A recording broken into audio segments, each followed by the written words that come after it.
भारत में मुसलमानों की खरबों रुपए की वक्फ अमलाक को हड़पने के लिए मैं गांधी की तरह इस कानून को फाड़ता हूं। ये अनकॉन्स्टिट्यूशनल है सर। क्या धमकाना चाहते हो भाई? संसद का कानून है, सबको स्वीकार करना पड़ेगा। वक्फ बोर्ड की कई संपत्ति असदुद्दीन अवैसी ने भी हड़प करके रखी हुई है और उसके भी चीथड़े अब उड़ रहे हैं। और ये जो धरने पे लोगों को बिठा रहा है ना, भड़का रहा है, ये तो ओवैसी के बच्चे भी तो आए हैदराबाद से। कैसे देख रहे हैं इस बिल को? क्योंकि बड़े ही इंतहाई अफसोसनाक बिल है। सिर्फ मुसलमान ही नहीं, वहाँ पे ना क्रिश्चियन महफूज है, ना कोई उनकी अपनी जात जो शूदर वगैरह हैं वो भी महसूस नहीं है। लोगों को जानकारी नहीं है, गुमराह कर रहे हैं। ये सबसे बड़ा फायदा हम मुसलमानों को ये, हम कोर्ट जा सकते हैं। एक हिंदू कैसे डिफाइन कर सकता है मेरे मजहब को कि 3 तलाकों के ऊपर मैं बैन लगा देता हूँ? ये वक्फ बोर्ड का मतलब ये नहीं है कि मुसलमानों का अधिकार छीन लिया जाएगा। इसमें अधिकार छीनने वाली कोई ऐसी बात है नहीं। वैसे वक़्फ़ की संपत्तियां मान्यवर बेच खाने वाले लोगों को पकड़कर इसके बाहर निकालने का। डॉक्टर कलाम का नमाजे जनाजा और याकूब मेनन का नमाजे जनाजा एक ही दिन हुआ। कितने लोग याकूब मेनन के नमाजे जनाजा में गए और कितने डॉक्टर कलाम के नमाजे जनाजा में गए? वक्फ बोर्ड ने मुसलमानों की भी जमीन हड़प की है। मैंने नाम किसी का नहीं लिया सर, आपने उड़ता तीर क्यों पकड़ लिया? लोगों को इस बात की खुशी है कि वक्फ संशोधन बिल आखिरकार आ गया। मोदी भाईजान का कि उन्होंने हमारे हक में जो भी फैसले लिए, अच्छे फैसले लिए हैं। उनको एक और पाकिस्तान बना लेना चाहिए वहाँ पे। दोस्तों, वक्फ बिल पास हुआ है इंडिया में, लेकिन इसका जो शोर मच रहा है वो पाकिस्तान में। हमारे पड़ोसियों को बहुत तकलीफ है। हमारे यहाँ कुछ भी अच्छा चीज अगर होता है ना तो कहते हैं ना, ऐसा पड़ोसी किस काम के जिनको जलन ना हो। भाई बगल वाला तरक्की कर रहा है तो भैया जलन ना हो, तो भाई ऐसा पड़ोसी रहने का कोई मतलब नहीं होता है। वैसा ही एक पड़ोसी हमारा है पाकिस्तान। अब इंडिया में वक्फ बिल लागू हो चुका है, उनको तकलीफ है। इंडिया में ट्रिपल तलाक बैन हो चुका, उसके लिए भी उनको बहुत तकलीफ है। उनको हमारे मुस्लिम महिलाओं की खुशी नहीं देखी गई। और अभी पाकिस्तान के कई ऐसे चैनल हैं जिनके 4-5 पैनलिस्ट बैठ जा रहे हैं, बैठ करके लंबे लंबे फेंके जा रहे हैं, जिनको खुद बढ़िया से नॉलेज नहीं है वक्फ बिल है क्या, उनको तो खुद पता नहीं है, लेकिन लंबे लंबे फेंके जा रहे हैं। जिनके यहाँ खुद हजारों छेद है, जिनके यहाँ रोज बम ब्लास्ट हो रहा है, जिनके यहाँ रोज लोग मारे जा रहे हैं, जिनके यहाँ खुद करने के लिए बहुत कुछ है लेकिन कर कुछ नहीं रहे हैं भैया। लेकिन सलाह किसको दे रहे हैं? इंडिया को, भारत को सलाह दे रहे हैं। उनको ऐसे नहीं करना चाहिए, उनको वैसे नहीं करना चाहिए। और हमारे यहाँ भी कुछ लोग हैं जो अभी बहुत नाराजगी है, उनको नाराज है। भाई नाराज होना उनका हक बनता है, हमारे देश का चीज है। खुश होना और नाराज होना दोनों अधिकार है, लेकिन इस पे दोस्तों हमारे पड़ोसी यानी पाकिस्तान का हस्तक्षेप करना बनता है हमारी चीजों पे। देखिए क्या क्या हस्तक्षेप किया, चलिए देखते हैं पहले वीडियो। तो नमस्कार, मैं आपको दोस्त दीपक, चलिए देखते हैं वीडियो। भारत में मुसलमानों की खरबों रुपए की वक्फ अमलाक को हड़पने के लिए मोदी हुकूमत का वक्फ तरमीमी बिल लोकसभा में पेश कर दिया गया। जो आदमी इस पद पे बैठा वक्फ बोर्ड के, वो गरीब हुआ करता था, करोड़पति हो गया, मर्सिडीज में जेगवार गाड़ियों में घूम रहा है वो। हम आज भी यहीं थे और हम आज भी यहीं हैं। इस बिल से हमें ये फायदा है, जो जनता को समझाना चाह रहा है। सबसे पहला ये है प्रधानमंत्री जी की तरफ से, हम पहले अपील नहीं कर सकते थे। वक्फ बोर्ड अगर हमारा मकान आन के कह दे ये वक्फ बोर्ड का मकान है, तो हम उसको चैलेंज नहीं कर सकते थे, ना हाई कोर्ट, ना सुप्रीम कोर्ट, ना कहीं। इनका अपना ट्रिब्यूनल था, उसके अंदर आप जाइए, आप वहाँ अपील करिए। इनका अपना कानून था, अपना संविधान था, उसके हिसाब से हम कुछ कर ही नहीं सकते थे। हमारे हाथ बांध दिए थे इन्होंने, ठीक है जी। अब जो इस कानून में सबसे बड़ा फायदा हम मुसलमानों को ये, हम कोर्ट जा सकते हैं, हम कोर्ट में जाके अपील कर सकते हैं इसके खिलाफ। 1947 में जब देश का बंटवारा भी हुआ और देश आजाद भी हुआ, तो भारत से जाने वाले जो पाकिस्तान को उन्होंने चूज किया और वो चले गए, उन्होंने अपनी सारी संपत्ति को वक्फ बोर्ड को दिया, क्योंकि नेहरू जी ने वक्फ बोर्ड बना दिया था। तो इसलिए उन्होंने सारी संपत्ति अपनी वक्फ बोर्ड को दी, ताकि भारत में रहने वाले मुसलमानों को किसी भी चीज की कोई भी तकलीफ ना हो। लेकिन पाकिस्तान के एरिया में जो हिंदू रहते थे और उन्होंने जब भारत को चूज किया, तो उन हिंदुओं की संपत्ति को पाकिस्तान के सरकार ने कब्जा कर लिया और वहां के हिंदुओं के मदद के लिए उस संपत्तियों को बिल्कुल भी नहीं रखा और ऐसी कोई बोर्ड नहीं बनाई जो उनको बनाकर देनी चाहिए थी हिंदुओं को। क्योंकि आपने जैसे खुद ही एक्सप्लेन कर दिया कि हिंदुस्तान में यानी 1947 से पहले ही मुसलमानों के लिए वक्फ बोर्ड मौजूद था, लेकिन जब 1947 के बाद पाकिस्तान और हिंदुस्तान अलग अलग हुए तो यहाँ पे कोई ऐसा बोर्ड, कोई ऐसी मतलब कोई ऐसी ऑर्गेनाइजेशन, कोई ऐसी फाउंडेशन मौजूद नहीं थी कि भाई जहाँ पे हिंदू कम्युनिटी ये कह जाती कि ये हम इनके हवाले करते हैं। इसलिए मैं थोड़ा सा ये क्लियर करता चलूं, ये बताता चलूं, पाकिस्तान गवर्नमेंट का ये स्टांस रहा कि भाई यहाँ से हिंदू कम्युनिटी जा रही है, ये यहाँ से जाएगी और वहां से जो मुसलमान आएंगे उनके हिस्से की जगह हम इन्हें दे देंगे, यानी कि हम इस तरीके से थोड़ा शिफ्ट कर लेंगे। जबकि बहुत सी ऐसी प्रॉपर्टी थी सिंध के इलाके की, अगर बात करें, बहुत से ऐसे मैंने सुना है, मैंने देखा है कि बहुत बहुत बड़ा रकबा था जो कि हिंदू कम्युनिटी का था, लेकिन वो फिर जिस तरीके से डिस्ट्रीब्यूट किया गया और ये सारी चीजें, नादिया जी, लेकिन इंडिया में इसके बरक्स हुआ, इसके उल्ट हुआ।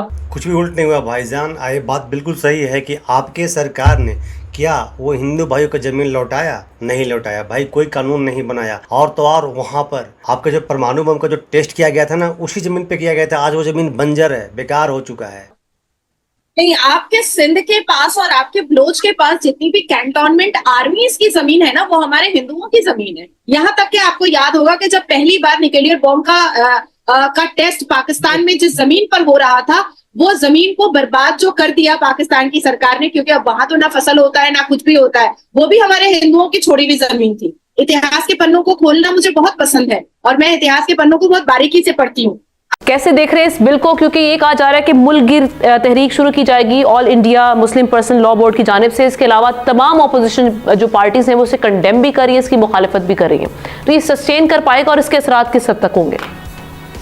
जी बिल्कुल आमना, बड़े ही इंतहाई अफसोसनाक बिल है, मुस्लिम दुश्मनी पर मबनी बिल है। और जिस तरह मोदी हुकूमत फस्तायत दिखा रही है कि आप देखिए कि 3 तलाकों के ऊपर क्या इन्होंने कानून पे मुसलमानों का जो मजहबी है जज्बात उनको ठेस पहुंचाई, उसके बाद शरई हैसियत की जायदाद पे सवाल उठाया बुर्का के ऊपर, और फिर अब ये जो वक्फ अमलाक बोर्ड के हवाले से जो मुसलमानों का जो अरबों खरबों की जायदादें हैं उनके ऊपर सरकारी तहवील में लेने की इजाजत, और उसके ऊपर ये जो सारी कानून साजी है, इस पे बड़े सगीर पूरे के अंदर एक बड़ी मैं समझता हूँ कि तहफ़्फ़ुज़ात हैं, बड़ी परेशानी है।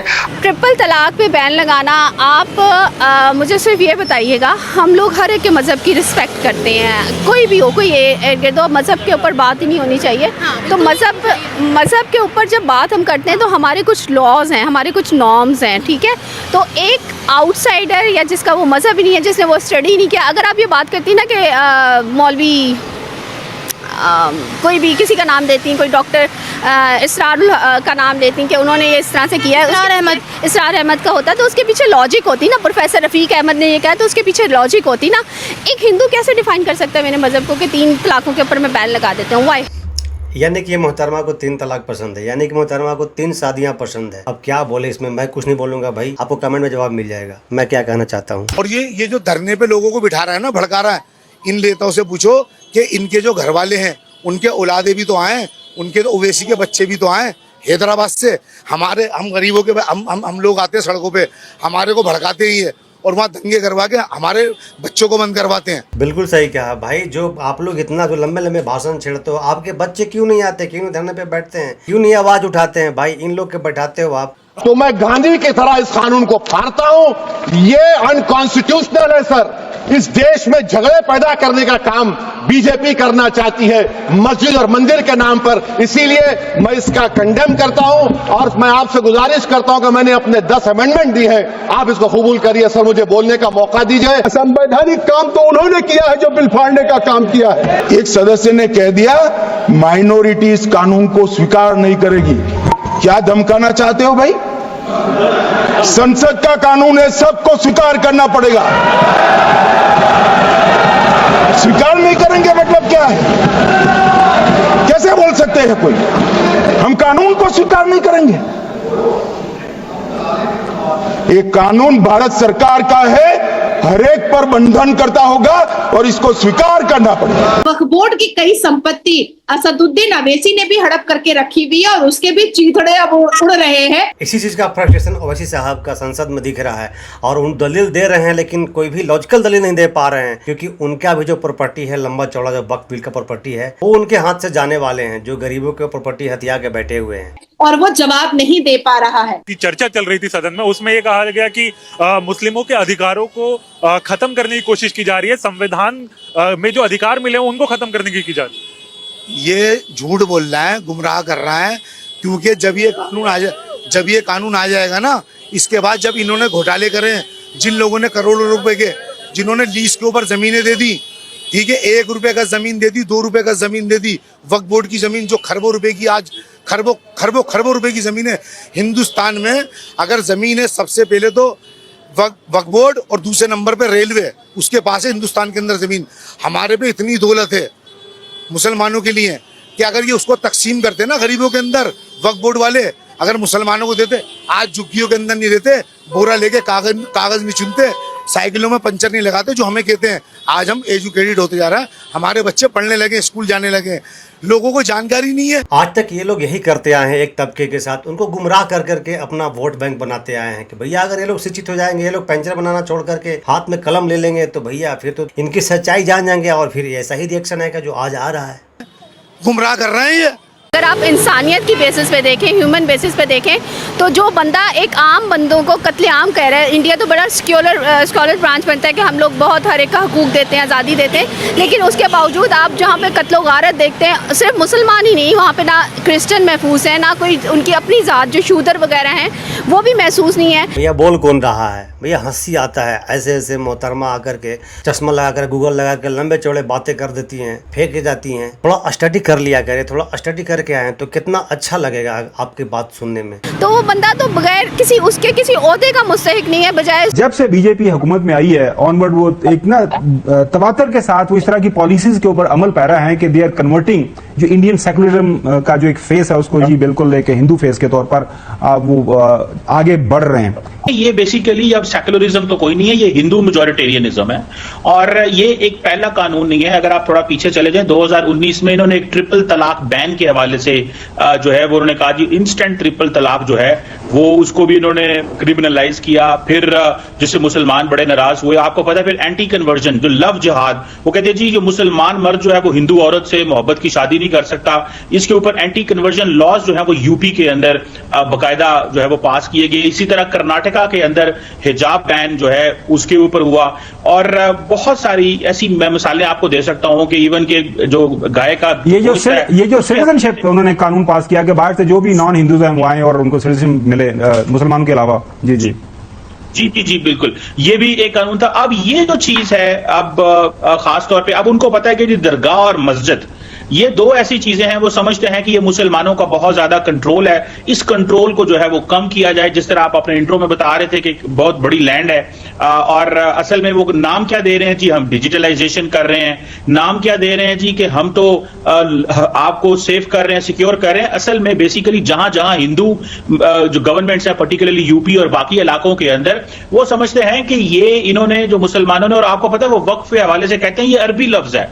देखिए ऐसे भड़काते हैं हमारे देश के लोगों को। पाकिस्तान के नेशनल चैनल पर बैठ जाते हैं 4 पैनलिस्ट और इस टाइप से इलॉजिकल बातें करते हैं और ऐसे भड़काते हैं हमारे लोगों को। कुछ लोग हैं जिनके बातों में आ भी जाते हैं बिना चीज़ों को स्टडी किए, बिना चीज़ों को जाने बुझे। एक तो ये लोग खुद बिना स्टडी के बैठते हैं और कुछ भी बोले जाते हैं, कुछ भी छोड़े जाते हैं। वक्फ बिल के बारे में इनको खुद नहीं पता है कि वक्फ बिल क्या है और उनसे क्या फायदा होने वाला है, इनको खुद नहीं पता है। लेकिन देखिए प्रोपेगेंडा कर रहे हैं पाकिस्तान में बैठ के, जिनके यहाँ खुद हजारों प्रॉब्लम है, वो सोल्यूशन निकाल रहे हैं इंडिया का।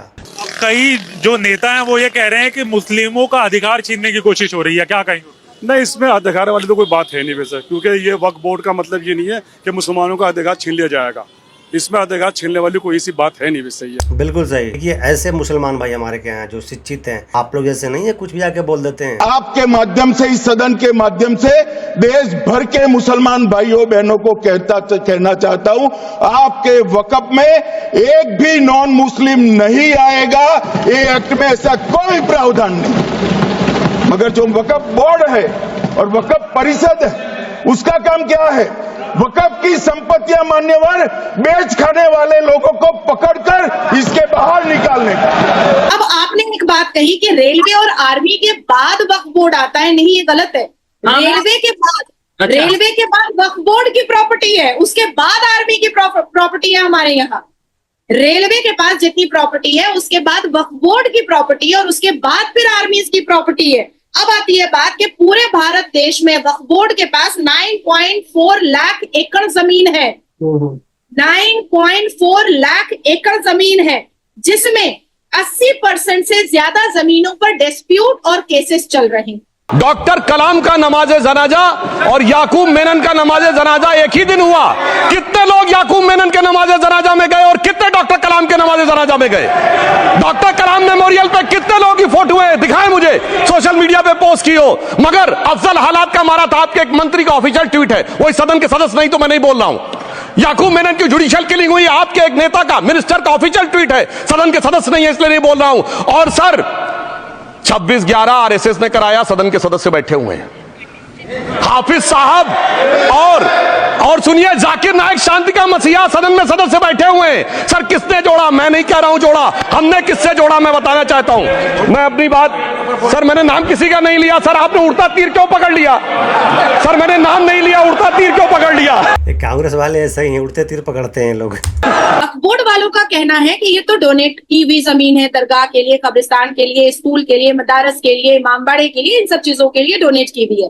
अब सवाल ये पैदा होता है कि जब एक व्यक्ति ने डोनेट कर दिया है आपको, तो फिर वो न्यायपालिका क्यों जा रहा है, वो कोर्ट क्यों जा रहा है और आपसे केस क्यों लड़ रहा है और आपको कटघरे में खड़ा क्यों कर रहा है? ये सवाल पैदा होता है। 80% मैंने आपको इसलिए बताया क्योंकि 20% तो उनके पास थी वक्फ बोर्ड की जमीन। और यही बात समझना है उन लोग जो आज भी खिलाफ होकर बात कर रहे हैं, उनको समझना है कि भैया आखिर उन पे FIR क्यों दर्ज कराए हैं, क्यों केस चल रही है वो जमीनों पे, क्यों डिस्प्यूट जमीन बताया जा रहा है, ये बात समझने वाली है। जो वाकई में नेहरू के जमाने में और ब्रिटिश ने और जो पाकिस्तान चले गए थे मुसलमान, उन्होंने उनको वक्फ दिया था। हम तो नहीं मान सकते कि ये इंडिया हुकूमत हो और ये जो सारा मोदी जो भी है ये इस्लाम दुश्मन है। इनको हुकूमत मिलती इसी वजह से है कि ये इस्लाम के खिलाफ प्रोपेगेंडा कर सके और इस्लाम के खिलाफ ये कोई ना कोई हुकूमत अमली बना सके, इस वजह से ये इक़्तिदार में आते हैं। आपके मानने न मानने से अपने को तो कोई फर्क नहीं पड़ता है। इस मुल्क में जिस एक मजहब की अक्सरियत हो तो वो सारी बात है उनके फेवर में बात जाती है। अच्छा, तो वहाँ पे वो बाबरी मस्जिद की बात आ जाए, किसी चीज की भी बात आ जाए, तो वो फैसला कुछ भी होता है ना तो वो हिंदू के हक में चला जाता है। जिस तरह अगर हम अपने गिरेबान में झांके तो इधर भी हिंदुओं के साथ जुल्म होता है। चलो भाई, एक चीज बधाई से बताया कि भाई इनके यहाँ भी हिंदुओं के साथ जुल्म हो रहा है। Waqf board the second largest land holder in Bharat, the second largest land holder, उन्होंने फोर्सिबली हमारे भारत के लोगों की जो जमीन हड़प की है उसका आंकड़ा है 17.99 लाख एकड़ कब्जा की हुई जमीन है वक्फ बोर्ड के पास। उसके बाद फिर रेलवे की जमीन 12.09 लाख एकड़ उन्होंने कब्जा कर लिया है। उसके बाद वक्फ जो है वो 4,860 किलोमीटर स्क्वायर फीट जो है वो अभी रिसेंटली उसने कैंटोनमेंट आर्मी की प्रॉपर्टी को कब्जा करके रखा हुआ है। अब मैं आपको बताना चाहूंगी कि मेरे हाथ में यहाँ पर वक्फ बोर्ड का वक्फ एक्ट की किताब है, ये देखिए लिखा हुआ है ना, द वक्फ एक्ट 1995 है ना, लिखा हुआ है ना, आप खुद पढ़ ले रहे हैं ना। लेकिन ये किताब हमारे भारत के लॉ के स्टूडेंट्स को नहीं पढ़ाया जाता है, बिल्कुल नहीं पढ़ाया जाता है, छुपा के रखा जाता है। उसकी क्या रीजन है? उसकी रीजन ये है कि ये जो वक्फ बोर्ड बना है इसमें संशोधन पहले भी हुए हैं, इम्प्लीमेंट की कोई नया नहीं होता है, पहले भी हो चुके हैं। नेहरू जी के जमाने में हुआ, उसके बाद फिर इंदिरा गांधी जी के जमाने में हुआ, फिर मनमोहन सिंह जी के जमाने में 2013 में हुआ। और 2013 में उनको इतने बड़े बड़े प्रावधान दे दिए गए उनके वोट को, मुसलमानों के वोट को आकर्षित करने के लिए, जो नहीं करना चाहिए था। कायदा खीर बांटी जा रही है, मुंह मीठा करवाया जा रहा है। लोगों को इस बात की खुशी है कि वक्फ संशोधन बिल आखिरकार आ गया। अश्विन हमारे साथ जुड़ गए, सीधे अश्विन का रुख करते हैं। अश्विन, ये खूबसूरत तस्वीरें जो मुंबई से आ रही हैं, एक बार बयां कीजिए इन तस्वीरों को। मैं सीधी तस्वीर आपको दिखाता हूं। देखिए, मोदी के समर्थन में बकायदा बैनर पोस्टर लेकर लोग खड़े हैं, मोदी का शुक्रिया अदा करते हुए। शुक्रिया मोदी भाईजान की ये तस्वीर है। वक्फ बोर्ड ने मुसलमानों की भी जमीन हड़प की है। अब आप सोचिए, मुसलमानों की जमीन भी हड़प की है। अख्तर अली वर्सेस उत्तर प्रदेश वक्फ बोर्ड, अख्तर अली नाम के आदमी की कई एकड़ की जमीन वक्फ बोर्ड ने हड़प की और उसके बाद फिर अपने ट्रिब्यूनल से, अपने ही कोर्ट से, अपने ही जज से, अपने ही जजमेंट से कह दिया अख्तर अली अब तुम यहाँ से निकल जाओ, ये जमीन वक्फ बोर्ड की हो गई। ये हड़प करने के लिए बैठा है, ये लैंड माफिया है, ये जिहाद चला रहा है, इसके अलावा कुछ नहीं चला रहा है। वक्फ बोर्ड का बिल हमारा पास हुआ है, हम बहुत खुश हैं और मोदी साहब का हम शुक्रिया अदा करते हैं, मोदी भाईजान का, कि उन्होंने हमारे हक में जो भी फैसले लिए, अच्छे फैसले लिए हैं और आगे भी फ्यूचर में हमारे। इनको क्या बताया जाएगा पाकिस्तान के तरफ से कि नहीं, ये लोग ना फंडिंग किए हुए लोग हैं, फंडिंग किए हुए मुस्लिम, ओरिजिनल मुस्लिम नहीं है, ऐसा बोला जाएगा पाकिस्तान की तरफ से। वक्फ बोर्ड का अपना ट्रिब्यूनल कोर्ट होता है और उनका अपना जज होता है, उनके अपने वकील होते हैं और उनका अपना ही दलील होता है। उनके पास एक ब्लूप्रिंट होता है मुगल के जमाने का, उनके पास एक फैमिली ट्री होती है मुगल के जमाने की। उस फैमिली ट्री को वो खोलते हैं और कहते हैं कि अकबर बादशाह यहाँ से गुजरे थे, यहाँ पर उन्होंने घोड़ा रोका था, और ये घोड़ा रोकने वाली जो जगह है ना नाजिया जी, ये आपका घर है, इसीलिए अब ये मेरा हो गया, ये वक्फ बोर्ड का हो गया। कहते हैं ना, मक्खी हमेशा गंद पे जाके बैठते, तो इस तरह की चीज वैसे वायरल हो जाती है, बाकी इतना कुछ खास होता नहीं है। वहाँ पे भी अच्छे खासे मुसलमान रह रहे हैं और हमसे मेरा ख्याल है उनको एक और पाकिस्तान बना लेना चाहिए, वहाँ पे आजादी ले लेनी चाहिए। दोस्तों, नाजिया इलाही खान जाने माने वकील है हमारे देश के, आए दिन इनका इंटरव्यू चलते रहता है, आए दिन कोई न कोई चैनल पे दिखती हैं और काफी अच्छा स्टडी रहता है इनका, काफी अच्छा विचार रहता है कोई भी एक पॉइंट पे। आज भी नाजिया इलाही ने बताया वक्फ बिल के बारे में। वक्फ बिल अपने आप में खुद का एक लॉ था, खुद का एक कोर्ट था, खुद का जज। ये जो वक्फ बिल था ये मुस्लिमों को भी नहीं छोड़ा। आज जो मुस्लिम खुश होकर के मिठाई बांट रहे हैं, सेवैयां बांट रहे हैं, मोदी भाईजान के नारे लगा रहे हैं, ये हो सकता है ये भी वक्फ बिल से कहीं ग्रसित ना हो, कहीं इनका भी जमीन कहीं अपने कंट्रोल में न ले लिया हो सकता है। लेकिन अब जो नया लॉ पास हुआ है, जैसा कि अमित शाह ने बताया कि अब आपके जमीन पे कोई भी अधिकार नहीं कर सकता है। अगर वक्फ बिल ऐसा कोई हक जताता भी है तो आप अपील कर सकते हो, उस पर मुकदमा दर्ज कर सकते हो और लड़ सकते हो, अपना जमीन वापस ले सकते हो। ये अधिकार दिया गया है। और ये पाकिस्तान का प्रोपेगेंडा तो हमेशा चलते रहेगा दोस्तों। इनके झांस में मत आना, कभी मत आना, इनके बातों में मत आना। इनके यहाँ तो खुद हजारों मुश्किलें हैं, उनको तो देखना नहीं है, बस इनको तो बस आदत है हमारे चीजों पर बात करने का। दोस्तों, आपका क्या ओपिनियन है, क्या राय है इस पे, प्लीज जरूर अपना कमेंट के जरिए बताइएगा। दोस्तों, अगर मेरा वीडियो आपको पसंद आ रहा हो तो प्लीज मेरे चैनल को सब्सक्राइब कीजिएगा, वीडियो को लाइक कीजिएगा। तो मिलते हैं फिर से एक न्यू रिएक्शन वीडियो, तब तक के लिए नमस्कार, राम राम, जय हिंद।